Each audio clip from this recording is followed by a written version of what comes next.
Good evening, dear viewers of Smart 24 TV. We are again blessed to be together in this program, the POLICON. And with the POLICON, we continue to stir up men and women over there, those who are stakeholders in the governance chain, and also fellow citizens, to realize that we have a lot to do if we are to develop our country to be a better place to live in. And together with us, I'm with Dr. Muganga Lawrence, the Vice Chancellor of Victoria University. It's a pleasure to have you, sir. You may greet the viewers. It's always a pleasure to be here, Dr. Joseph Tindiewa. It's always also an important opportunity to be here again talking to the viewers. So I greet you in the name of Jesus Christ. I hope God has protected you and continues to protect you, because without you, we can't do much. We do what we do because of your support. You being there, you watch every day, you watch every night, and we continue doing what we have to do because of your presence. So I pray you continue with this program, this conversation, and you pick something that can really help yourself to change your environment, to change your community, you change your country, because that's very, very important. This is our country, and we can only develop it, we can only change it together. So I'm happy to be on Smart 24 TV. Thank you so much. And we have a topic of discussion before I go forth. That was very inspiring, greetings, which really the viewers, I believe, they can enjoy. Thank you. And I also say I greet in the name of our Lord Jesus Christ, because I do. Oh, I greet you also in the name of our Lord Jesus Christ.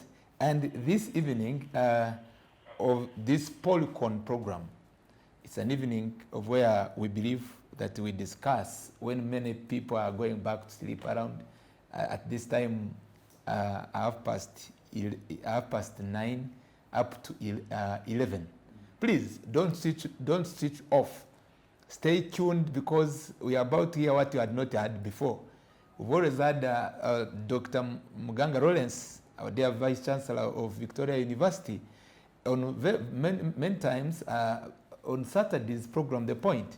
But today we felt we bring this discourse in our discussion, referring to the socio-economic strategy that Ugandans need for wealth generation. And the definition of wealth continues to tease many people. When you ask one or two or another person, whether from the formal class, the educated, the elite class, and those who either have not gone far in education but with an understanding that there is need to generate wealth. The president of this country for the last 35, now 36, almost 37 years, continued to say wealth, even brings in some topics, programs, they say Operation Wealth Creation. And me as a public policy analyst and management expert, I get interested beyond political inclination to bring such a topic of discussion, to look at how should we approach this subject matter of wealth. And we will be looking at this, that in order to have wealth, it cannot come by accident. It comes because it's deliberate. And that's why in our topic we are saying the socio-economic strategy, meaning deliberate actions must be undertaken. Either you accept, take them, or you remain the way you are. So we must be ready to go this time around. I don't know how others do it, but in our talk show we are saying we must be ready to go. I'm a transformation leader, sir, and I really believe that something can happen. And we'll be better from where we are. And our major question, sir, and the dear viewers, we are looking at whether the human capital development strategy, may be key or is key for Uganda to achieve middle income status. Dear viewers, as just I bring this preamble to you, and with our dear guest, we realize that in the first, second, and third National Development Plan, it brings a whole chapter talking about human capital development.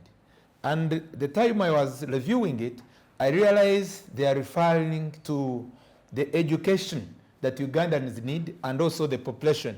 Whether the population we have, as I bring it in overview and summary, whether the population that tends to be growing for our country, Uganda, may be equal to the country economic growth, or whether as the population grow may be much more hazardous to the country socio-economic growth. We look at whether the population of Uganda and the projection according to situation analysis that is presented before me here, it continues to project that by 2025, Uganda population may clock to 48.3 million. And now we are around 45. And again, dear viewers, get this information because smart television tend to drive business, we teach and inform. We continue to have another source of information from the Uganda Bureau of Statistics that by 2040, which they normally refer as Vision 2040, 2040, Ugandan population is projected to be at 69.7%. We are again happy to inform you, if you had not known this, that Uganda is the second youngest population in the world with 50.3% below 15 years out of a total of about 40 million people. And we are saying that 50.3%, those are below 15 years out of a total population of 40 million. I say it again. And that means that we have a young population, which a lot is required to be done. And in this process, this population structure, dear viewers, it offers a country a high opportunity. It is a statement deliberately stated by here, the author, part of the information I have, that a high opportunity for abundant labor force. But also, it creates a challenge of high dependency burden. We are having 50.3% below 15 years out of a total of about 40 million people. And we remain with such a kind of a discussion whether we should refer to such development as the way that can lead our country to be a developed country. Dear viewers, we have talked about the need for welfare generation, and here we are having a population where they will have controversial debate on whether we should control, birth, the family planning, and also looking at the increasing population, whether will it be a burden for Uganda. A lot will be discussed, and it's my pleasure once again to welcome you in this, because the labor force, of course, I believe should be skilled, should be trained. It's a pleasure once again to bring this to your table to look at what's your opinion in this matter, and we generate ideas that will build our country. Thank you very much, Dr. Joseph, and once again the viewers for joining us. It is a pleasure to have you. Keep watching. So I hope all of us, like I always tell people, we are not the best. We are fellow citizens, but we are just here to exchange ideas such that we know what tomorrow looks like for us. So very interesting topic of discussion today, and one that concerns everyone, because there is one thing that unites us all, that we belong to a particular family. We come from somewhere. Whoever doesn't have a brother has a sister. Whoever doesn't have a sister has a son or daughter. So, and we are part of this country. So maybe, again, to paint a very, very interesting picture for us is that if you look around this country, as Dr. Joseph has just said, the people you see, about 75% of them are people under the age of 35. That of the 45 million people we talked about, that 75% may be of age 35 and below. And of that particular group itself, about 60% may be young people 17 and below. So now you can understand the need for us to pay attention to this very generation, to make sure that our country, the future of this country is in no doubt in a particular situation that we want to be in as say, parents, as people, members of society. So we have to do something concertatively as a society, as a country, to develop the human capital of this country. Now, if you asked me, you talked about wealth creation. Wealth creation. Right? And you talked about The operation population. Yeah, you talked about operation wealth creation. So for me, honestly, I believe that the best quality that we can, the best quality wealth, if I may use that word, that we can rely on as a country is our people, us. Because if we are well developed as a people, then we can create any other wealth you can talk of. So the human capital development, the ability to nurture an individual, to extract their potential from them and use it to solve a particular problem from wherever they are, any part of the country, that is the best wealth that any country could ever have. You have a population that is able to take care of themselves. They are not waiting for handouts from government. They are able to pay taxes. They are not just redundant on the receiving end, but they can contribute to the growth of their country. That is a quality population. But we have a hand in the process of making sure that we have a quality population. How we nurture that population is now something that is at discussion here. We can discuss, all of us. But it is very, very important. Countries that have really moved the skies, have moved beyond places they used to be in the 1970s, have depended on how best they develop their population, the human capital, to make it something productive, to make it something that can sustain itself, to make it something they can even export in other countries beyond their own borders. Because because you just can't rely on yourselves alone. If you think you have the best, take it across the borders and earn from it. Let those people go there. You can talk about the diaspora, and the diaspora is not just like going to the United States, Japan, United Kingdom, Canada. No, it can also, we can also say that being in Nigeria is being in the diaspora. Being in Morocco, you're in the diaspora. Being in anything beyond our country. So now, and for us, we are blessed as a country. Yes, sir. We have the youngest population. So that means we can do everything good with it. And the growth, the population growth rate of Uganda is, I think, the highest compared to what, like you talked about it. Yeah, the second highest. Yes, right. Second highest in Africa, right? Right? Not in the world, actually in the world. Yes, in the world. Yes, second highest. So that is a blessing. I don't want to look at it as a cost. I don't want to look at it as a barrier, because to us, a country that has the biggest population, that means market for other countries.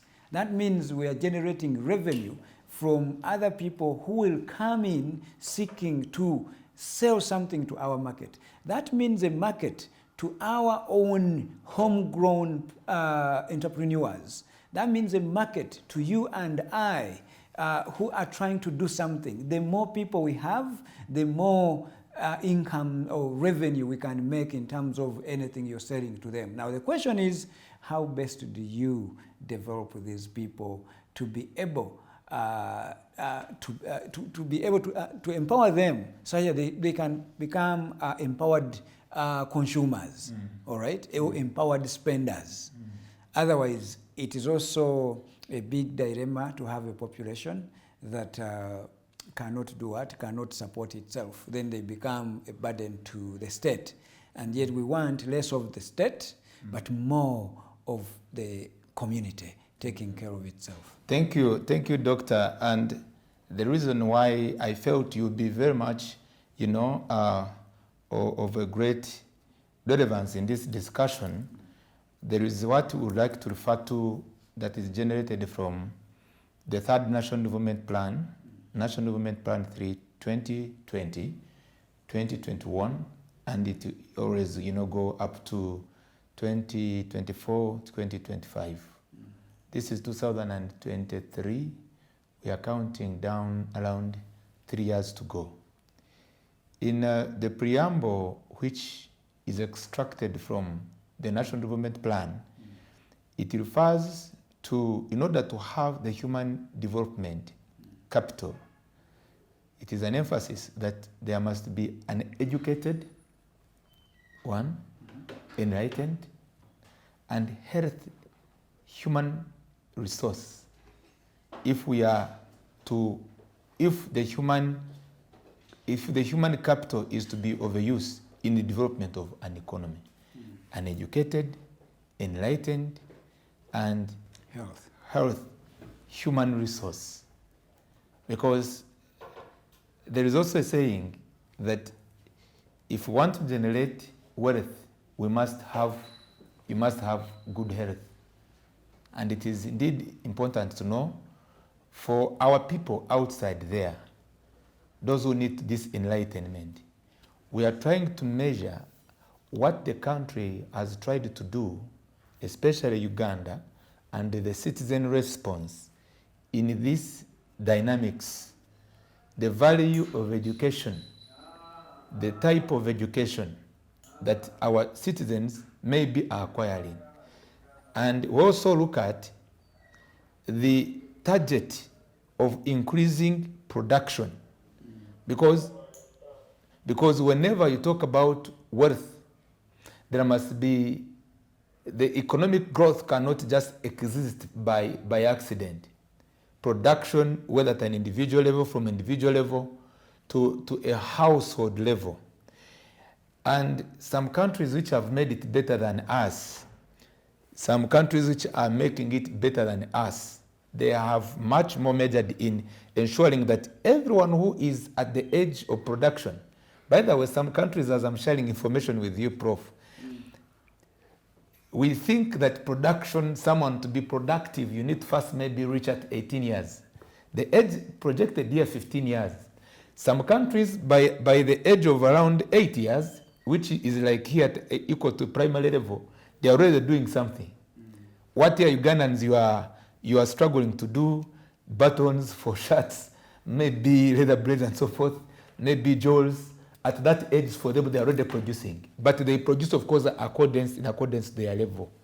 So I have realized that whereas we are discussing this matter, and to you, we pray that the National Development Plan, you can be part of this discourse. Because in most cases, we are having these discussions, but times countrymen and women reach a time and they say, but do we have this authority in place? Very soon I will bring one, but they need to be partnering with us in such.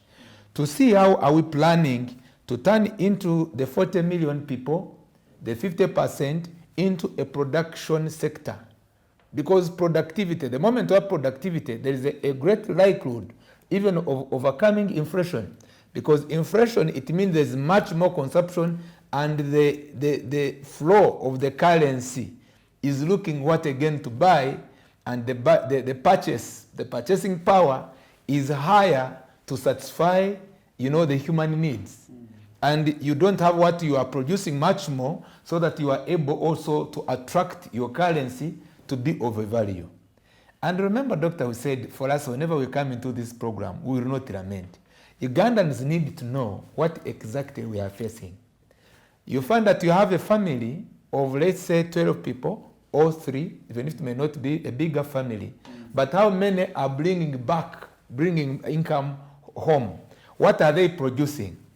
We know that we have agriculture, but is it only agriculture that we should look at? Because we are talking about some of the ingredients that are very much important. I'm still just making a comment on an educated class.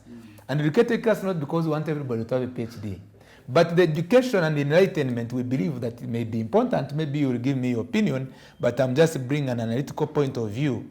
It should be a population. If we are talking about how many households, whichever household is existing, it should be a law, whether we call it a law. You must be doing something.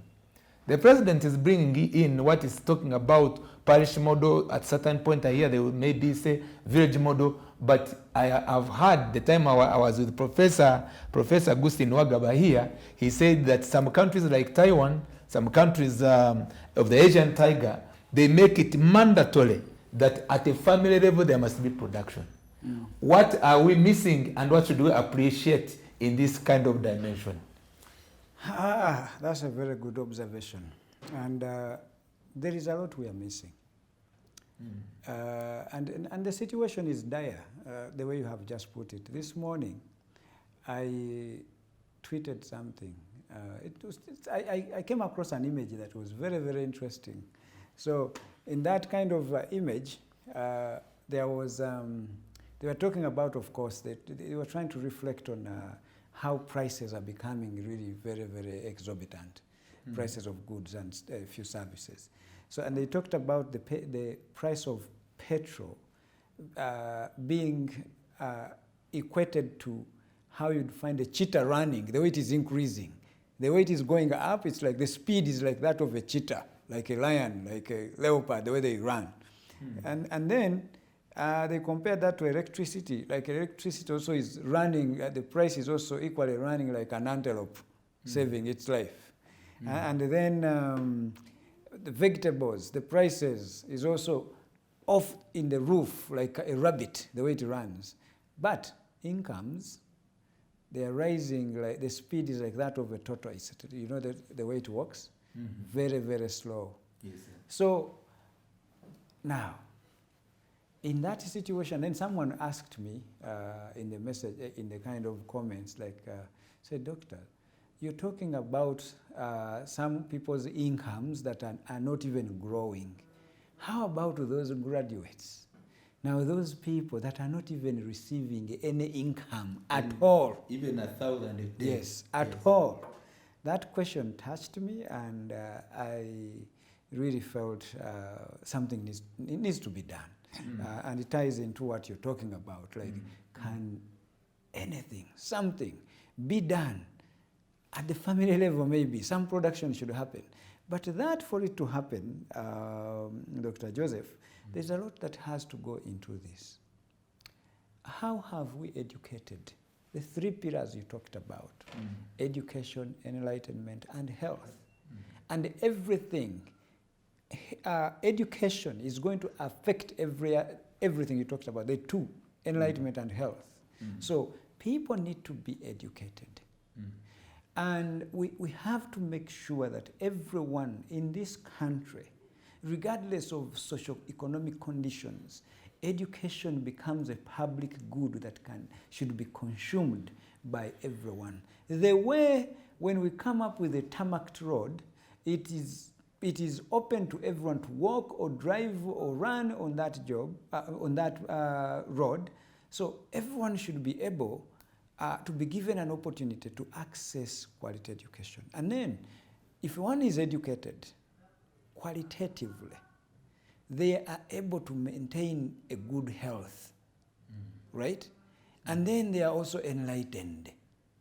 So if you get one right, one of those things, of course I'm not saying don't invest in others, but if you get one thing right, education. And remember, we are talking about human capital development. Human capital development does not necessarily begin at a time when a child is going to go to school. No, it even begins at a point when a mother is pregnant of that very child, the unborn.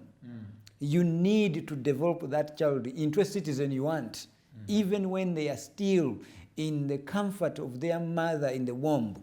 You take good care of them. Health. Now that's where health plays a key part for the human capital development model to be successful. So the mothers need to be taken good care of.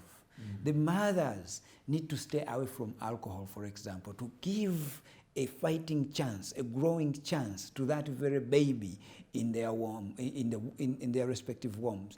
The mother needs to get the health care and natal care that they deserve. So health comes in. Yes. And then the moment the baby is down, out, now the best education begins. Quality education should be accessible to every child wherever they are situated in this country. But come to think about quality education. The quality education that we talk about is one that is not even conceptualized to address the problems of today. Because as we talk right now, the last 3 hours to us are the past, right? When you talk about your past, the last 3 hours are candidates. They are the past. So the education we are talking about should be anything that is going to prepare these young people to fit in a future that they don't know yet.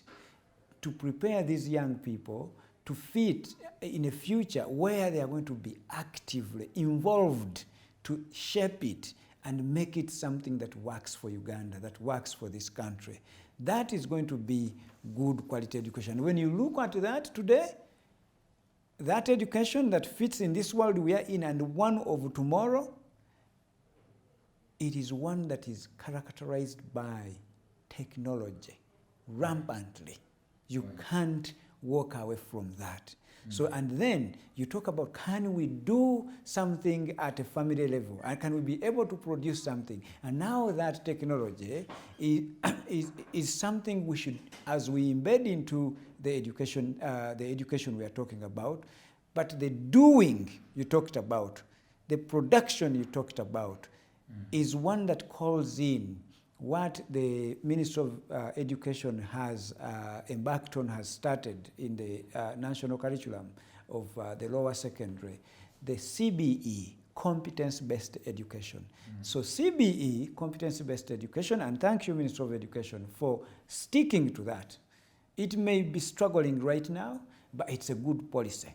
We have to just continue implementing it. They say Rome was not built in 1 day or 1 week or 1 year. So even this model will not be perfect in 1 year. But it gives us hope that one day everything will be okay. Even the one we have today did not start as it is. It was segregative, very few people acquired education, but it has normalized in its worstness. It has become what it is, but so many people accessed it. So even CBE, competence-based education, will not be successful in 1 year or two, but it will be great as we keep on going. But our prayer, Dr. Joseph, our prayer is that everywhere now should be competence-based education, all right? Everywhere it should be competence-based what? Education. From kindergarten, teach kids to do something. All right? From kindergarten? Yes, teach kids to do something. Primary, teach kids to do something. Secondary, let them do something. Higher secondary, let them do something. University, let it be a business of doing, not cramming. All right? So when we enter into the culture of doing things, solving problems, using our brains, our heart and hands, a combination of the three, the trio, putting them to work, the brain, the heart and the hands, then we solve problems. Doctor, you are an educationalist, and the area now you are tackling, you are ready to go even further, which is very great. And there is something which came into my mind, which I would like you to kindly reflect on for purpose of being beneficial to the viewers. There is a belief that in education, as I'm equally from the education background, basically by profession, that there is no child should be called a dull child. And at times it is discouraging where some children, even born from all that good background, even as you've talked about, by the time of conception, where maybe their parents are not engaged in that kind of a lifestyle of struggle, which gives maybe a bad environment that may affect their growth, the child growth, which begins from conception. So now it remains, a question of debate. Why some children, the education you are talking about, that is to be attained and something to teach them at the kindergarten level, to teach them at the opportunity to do so for most of our children, and the population we are going to be seeing also our children, that rate is minimal. And the way how to achieve it is still calling for intervention. I'm happy when you mentioned on the education process. It starts from, as far as not by the time you begin to see a child, jumping, but from the beginning. But the levels, again, we are talking about, these levels of kindergarten, like me. Even me, I skipped that. Okay, come on now. Yes, I skipped. I skipped that, for example. But now that it is the order of the day. But when we talk about kindergarten, I still have issues with parents that have made it a point to take a child to kindergarten at 2 years. What kind of business does a child who is 2 years old has with a kindergarten? Right? We should separate two things: a daycare, yes, and a kindergarten. Yes. So if you don't, it's okay. If it is a daycare, we are encouraging everyone to work and have a job, do something, and earn something to help your family, right? That means if God has blessed you with a child, and you don't have anyone to leave that child with, and you can't even trust a nanny, the house helpers we have, I don't want to call them maids, I don't like that word. So the nannies or the house help you have at home, if you don't trust them, yes, you can take them to a daycare or a day home, such that they are taken care of by a professional there, right? But don't make it school, because the brain of that child is not anything that is going to be subjected to learning at that point. The type of learning this child receives is not that one that you call school.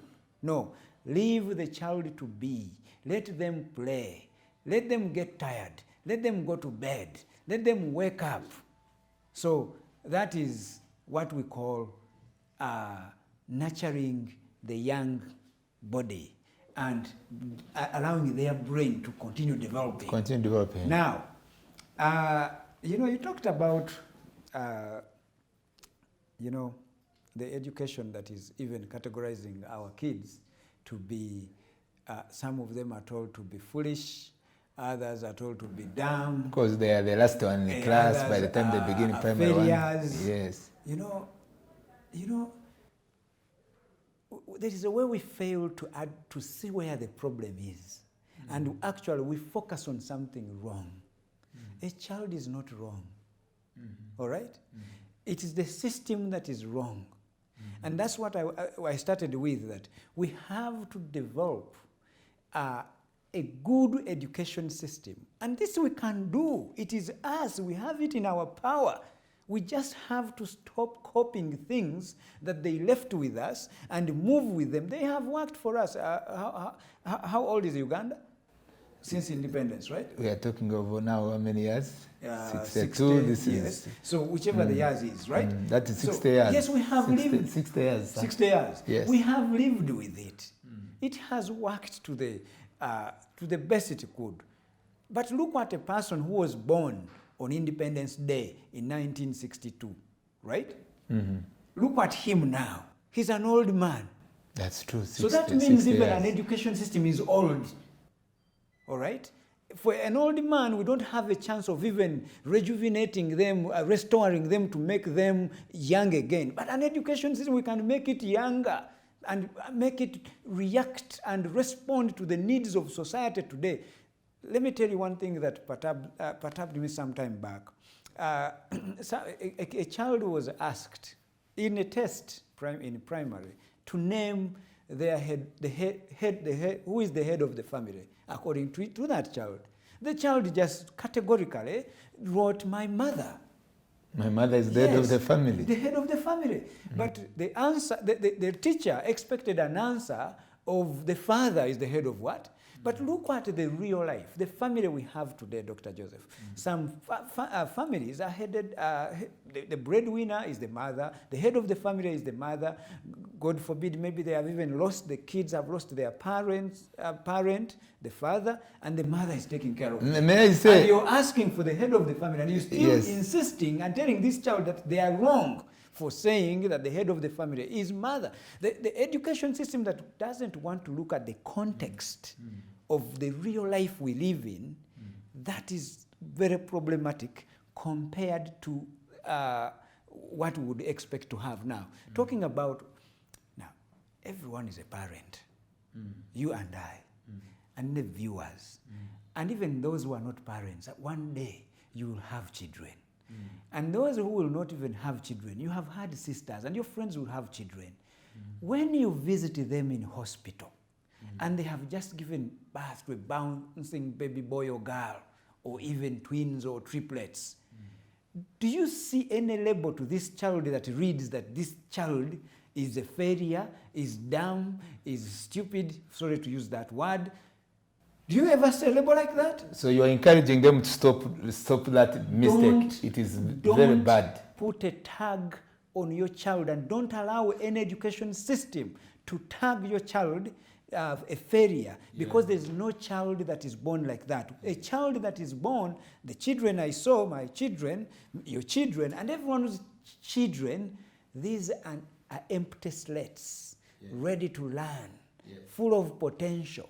Amazing children that God has planted passions, abilities into their hearts, into their brains, in their hands. They are ready to shape the world.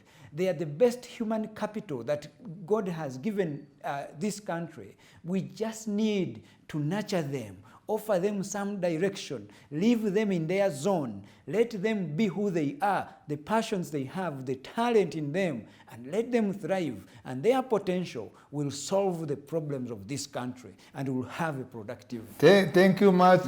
Thank you so much. That should be the quote of the month. And I've liked it personally, and the viewers outside there. There must be a change of mind and attitude of how, for sure, we should take, especially to be part of this developing the human capital agenda. And starting right away from how you parents outside there and myself, we should treat our children and our declaration and our attitude towards them to be in a manner that is looking hope in them, and never to blame them. What was interesting is that we should not blame our children to mention anything else. They are not foolish, they are not dull. We may blame the system. Correct. We will pick it up from there. Let's go for a short break, but don't miss this, please. Even if you're a bit tired, don't go to sleep, because we want to see how we can develop our human capital, and it can be able to transform our community and our nation.